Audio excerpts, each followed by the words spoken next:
Our next speaker, a member of that family for the longest time, he was 37 years in Toastmasters, past President's Distinguished District. Those of you in the district leadership might listen to that. President's Distinguished District, Governor, and Presidential Citation winner. And our next speaker, a member of my club, most of those years, Greg Scott. Greg. Well, thank you, Mr. Toastmaster and fellow Toastmasters. If you listen to Paul Clark, you might have gotten some sage advice, as he used to say out of his speech. It's good to see you home. Toastmasters, what makes you change? Why do you change? Is it getting married? Is it a profession? Is it getting involved in something new to develop? Or was it Toastmasters that changed you? Maybe all of the above. What makes us change?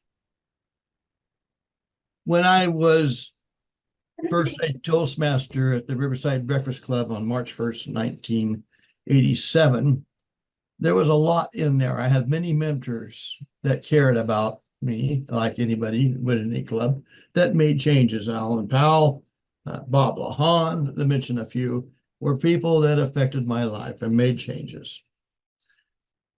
I was the last club president of 1348 in Founders District and one of the first area governors when we became District 12, a baby district. And immediately, the district leadership, Carol Averill was one of them, Chuck Weck, Kay Starr, Ken Averill, myself, and Iona Sandlin, a bunch of other folks, we went to work on focusing on being distinguished, because the first year we did not achieve it. So the mission became, how do we do that? And the idea of training our officers in the club came up foremost. So we put together TMU, Toastmasters Toastmasters University.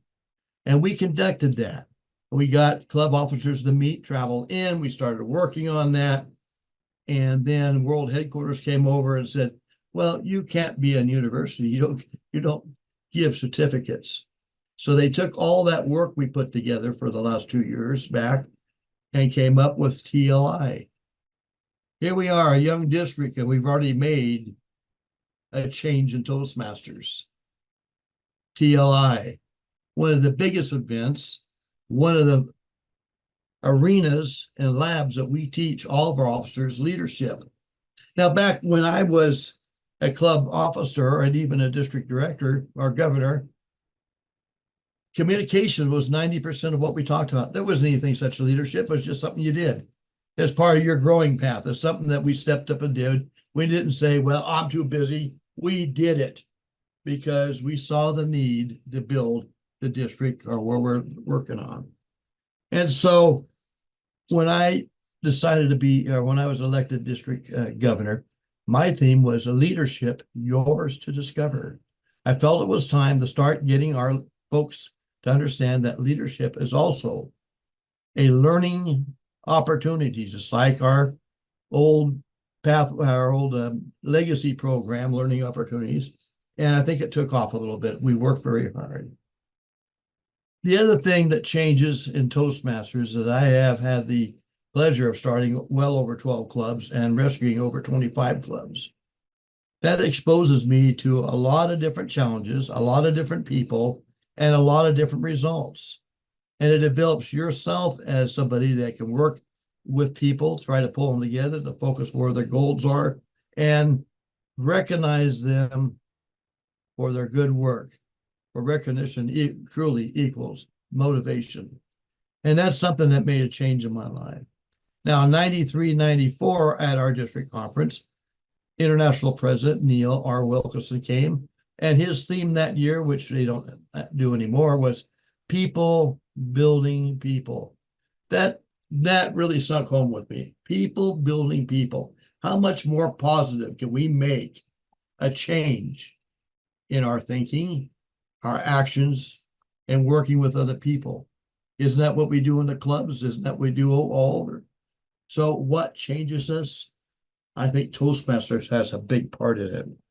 On the International Board of Directors, I was part of the first vote of voting in the first $1 million to get us into computers. Prior to that, clubs had to fill out paperwork every meeting. As a district governor, I waited for the printout to come from world headquarters to find out what they have. And today, their district leaders can go right to a dashboard. We are looking at introducing another change, classes for district leaders on diversity, equity, and inclusion. I've also served on many committees which are making changes to Toastmasters. And my job with the fire department, Toastmasters influenced me because I was a problem solver. I was often sent to go resolve differences and bring things together and develop new things like fire management organization and how to do a better job. And so over the years, Toastmasters has changed me. How about you? Have you changed in life lately? Have you invited a guest to your club and said, hey, just like one of my employees said, let me invite you to breakfast. And at that meeting, a Toastmasters meeting at the Riverside Breakfast Club, it changed my life and how I dealt with things. And I still use these skills today, volunteering in my community here, chairing different committees, working with the police department. Or it all has been what I call my mental vitamin. I hope you had yours today, Mr. Toastmaster.